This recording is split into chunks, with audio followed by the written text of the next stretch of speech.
Hello বন্ধুরা, কেমন আছো তোমরা? প্রিয়া কিচেনে তোমাদের আরও একবার ওয়েলকাম। আজকে দেখো আমি ডাব চিংড়ি করে দেখাবো। এর জন্য দেখো বেশ ডাবটাকে কাকা শ্বশুরকে দিয়ে কাটিয়ে নিয়েছি।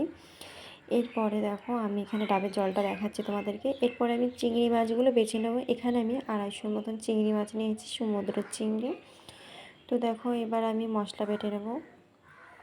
প্রথমে আমি আদাটা বেটে নিচ্ছি, তারপরে শুকনো লঙ্কা, কাঁচা লঙ্কা এমনকি জিরা একসাথে বেটে নিয়েছি। এরপরে দেখো আমি কালো সর্ষে দেবো, আর এখানে সাদা সর্ষে দিয়ে একসাথে বেটে নেব।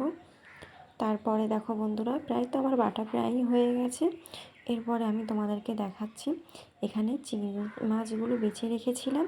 এরপরে আমি এখানে সব মশলাগুলো এক এক করে দিয়ে বেশ ভালো করে মাখিয়ে নেব।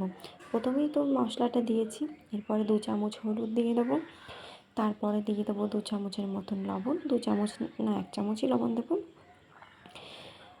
তারপরে দেখো এখানে হচ্ছে আরও 1/2 চামচ লবণ দিয়েই দিয়েছি। এরপরে আমি এখানে দেবো চিনি, কয়েকটা চিনি দিলাম যাতে স্বাদটা পরিমাণ মতন হয়। এরপরে আমি এখানে সরষের তেল দিয়ে দেবো, প্রায় এখানে 50 গ্রামের মতন সরষের তেল আমি দিয়ে দিলাম।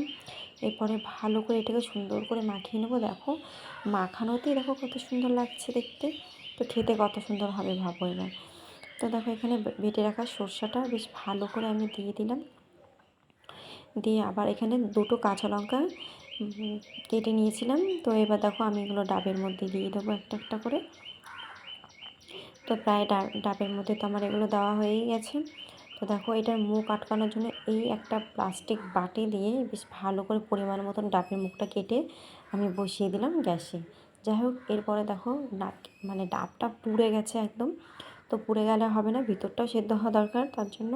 তো দেখো ফাইনালি আমার ডাব চিংড়ি হয়ে গেছে। ওহ, দেখতে কি সুন্দর লাগছে, অসাধারণ হয়েছে। মানে হবে আর কি খেতে। তো আমি খেয়ে টেস্ট করে তোমাদেরকে অবশ্যই বলবো কেমন হয়েছে। তো আমি দেখলাম যে দারুণই হয়েছে খেতে।